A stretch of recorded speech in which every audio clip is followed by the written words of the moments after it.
श्री विष्णु भगवान की अनुमति से ब्रह्मा ने सृष्टि के निर्माण का श्री गणेश किया। सबसे पहले अपनी भुजाओं से उन्होंने 4 मनु पैदा किए।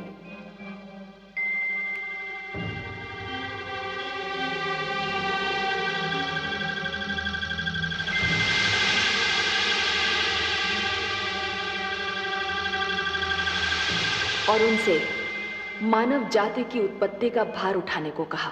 परंतु शिशु रूप में जन्मे इन संकादिक ऋषियों सनक, सनातन, सनंदन और सनत कुमार में इच्छा का अभाव था।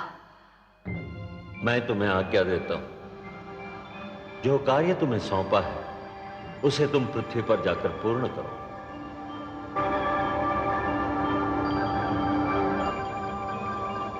तो मैं तुम्हें शाप देता हूं, जाओ, निकल जाओ यहां से।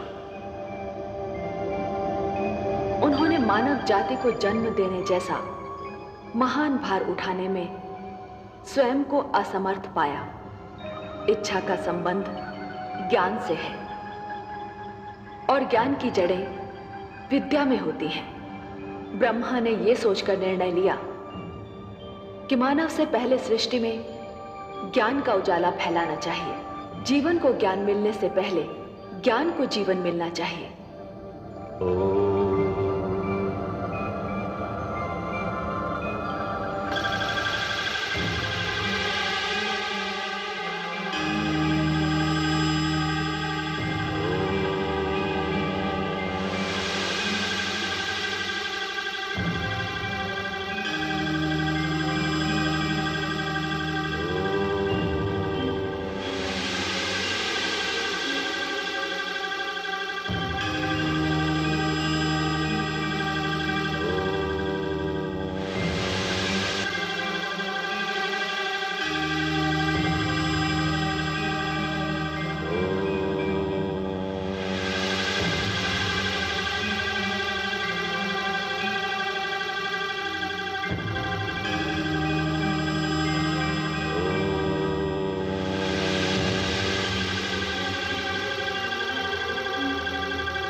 उन्होंने अपने शरीर से 7 आचार्यों को जन्म दिया और उनसे कहा, हे आचार्य जनों,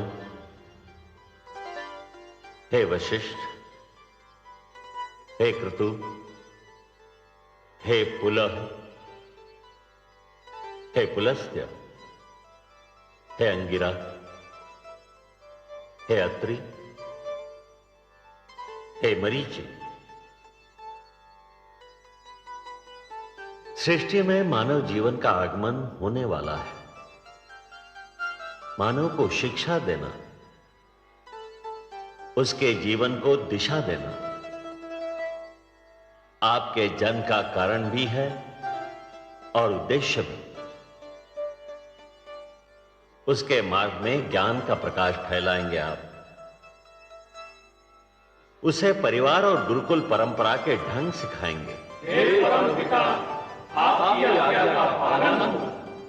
सप्तऋषि के नाम से जाने जाने वाले ये 7 आचार्य आज भी नक्षत्र मंडल में 7 सितारों के झुरमुट का रूप लेकर जीवन का मार्गदर्शन करते दिखाई देते हैं।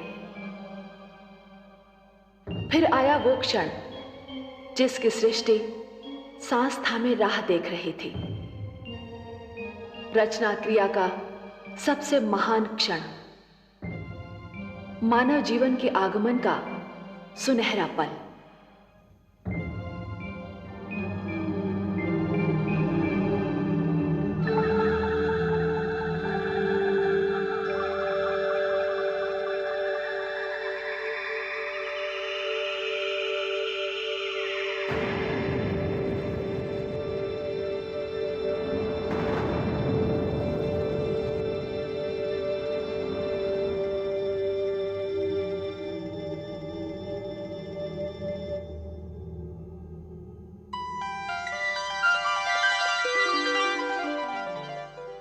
प्रणाम प्रभु।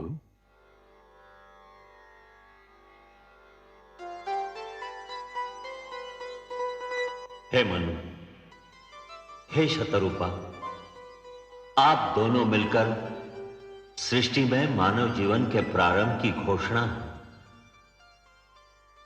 जीवन रचना की शक्ति अब मैं आप दोनों को प्रदान करता हूं। मनु, आप पुरुष हैं, शतरूपा आप स्त्री। आप दोनों मिलकर मानव जाति का आधार बनेंगे, परिवार बनाएंगे, समाज बनाएंगे। आप दोनों शरीर तो दो हैं, पर प्राण एक होंगे, एक दूसरे का साथ देंगे, एक दूसरे के सुख दुख बांटेंगे। जो आज्ञा प्रभु। आप दोनों के कई रूप होंगे। मनु, आप पति पिता पुत्र के रूप धारण करते रहेंगे, और शतरूपा आप पत्नी माता और पुत्री के रूप में ढलती रहेंगी। आपको मैं स्नेह ममता दया और करुणा की भावनाएं देता हूं। मनु, आपको संरक्षण पालन पोषण और परिश्रम की शक्तियां प्रदान करता हूं। आप हर पग पर हर स्थिति में और हर स्थान पर शतरूपा की रक्षा करेंगे, उसके सुख का ध्यान रखेंगे। आज के उपरांत सृष्टि में जीवन स्वयंभू नहीं होगा। अब जीवन जन्म लेगा और जन्म देगा। हे पिता, आपके आदेश का पालन होगा। मैं अपने धर्म का पालन करूंगी प्रभु।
कहाँ चले गए थे आप?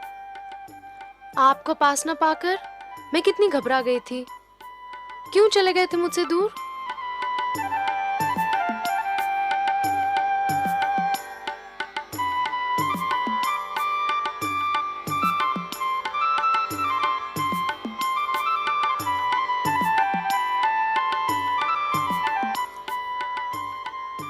ऐसे क्या देख रहे हैं आप? देख नहीं रहा हूं देवी, सोच रहा हूं। क्या सोच रहे हैं? यही कि आपके प्रश्न का उत्तर दूं या ऐसे ही आपको निहारता रहूं, या आपकी मधुर वाणी सुनता रहूं। ऐसी क्या बात है मुझ में और मेरी वाणी में आपको सामने पाकर मुझे ऐसा लगा जैसे उषा की लालिमा, पुष्प की कोमलता, चंद्रमा की शीतलता और झरनों की मधुरता सब एक ही शरीर में ढल गई हों। देवी, मैंने भोर भय पंछियों की चहकार सुनी, मैंने सूर्य की पहली किरण छूने पर कलियों की चटकार सुनी, मैंने सरोवर पर वर्षा की पहली बूंद की झनकार सुनी, परंतु उनमें वो संगीत और स्वर लहरी नहीं मिली जो आपकी वाणी में सुनाई दी। विश्वास नहीं होता कि ये सब क्यों हो रहा है, कैसे हो रहा है। कहीं ये कोई सपना तो नहीं, या स्वयं आप भी कोई सपना तो नहीं? तो मुझे छूकर देखिए, सपने को तो हाथों से छुआ भी नहीं जा सकता।